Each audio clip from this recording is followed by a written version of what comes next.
ప్రభునందు ప్రియులైన మీకందరికీ యేసుక్రీస్తు ప్రభువారి నామములో శుభవందనాలు తెలియజేస్తూ ఉన్నాం. ఎడారిలో సెలయేర్లు అనే దిన ధ్యానము కొరకై స్వాగతం. జూన్ 19. గోధుమలు నలుగును. యెషయా గ్రంథం 28వ అధ్యాయం 28వ వచనం. స్వేచ్ఛానువాదం. క్రీస్తు చేతుల్లో నలగనిదే మనమెవరము ఈ లోకములో ఆకలిగొన్న వాళ్ళకు ఆహారం కాలేము. గోధుమలు నలగాలి. క్రీస్తు ఆశీర్వాదాలు ఒక్కోసారి దుఃఖ కారణాలే.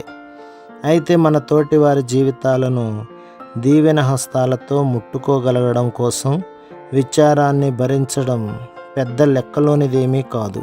ప్రస్తుతం మనకున్న ఆకర్షణీయమైన వస్తువులన్నీ కన్నీళ్ల ద్వారా, బాధ ద్వారా వచ్చినవే. తాను ఎన్నుకున్న వాళ్ళకు ఆహారంగా దేవుడు చేశాడు.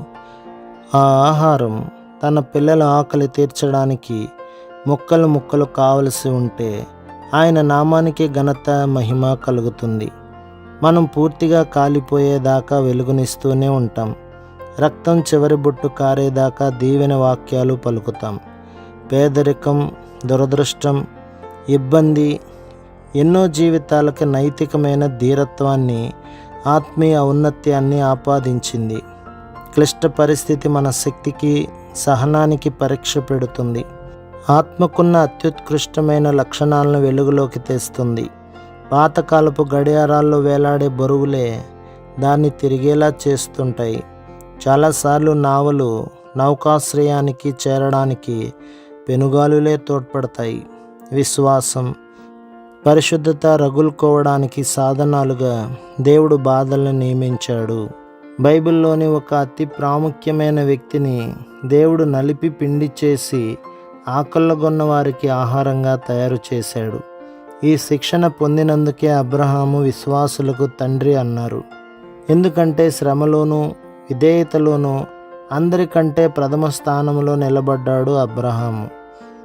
దేవుడు యాకోబును ఈ విధంగా నూర్చాడు, నలగొట్టాడు. యోసేపు పిండి అయ్యాడు. సింహాసనం ఎక్కడానికి అతడు పోతీఫరు వంటశాల గుండా, చెరసాల గుండా వెళ్ళవలసి వచ్చింది. దావీదును పక్షిని వేటాడినట్టు వేటాడారు. దెబ్బలు తగిలి అలసిపోయి కాళ్లల్లో సత్తువ లేక గోధుమలు నలిగినట్టు నలిగిపోయాడు. పౌలు కూడా ఆ కొరడా దెబ్బలు, రాళ్ల దెబ్బలు, గాయాలు పొంది ఉండకపోయినట్టయితే అన్యజనులు చాలామందికి ఆత్మీయ ఆహారం దొరికేది కాదు. నువ్వు యుద్ధం ఎలా చేస్తే ఫలితం అలానే ఉంటుంది. దేవుడు నీకు ప్రత్యేకమైన విపత్తుల్ని ఏర్పాటు చేశాడంటే ఆయన హృదయంలో కూడా నిన్ను ఓ ప్రత్యేకమైన స్థానంలోనే ఉంచుకున్నాడన్నమాట. ఘోరమైన గాయాలు పొందిన ఆత్మని దేవుడు అతి జాగ్రత్తగా ఎన్నుకున్నాడన్నమాట. ప్రభు మిమ్మును, మీ కుటుంబమును, మీ సంఘమును దీవించి ఆశీర్వదించునుగాక. ఆమేన్.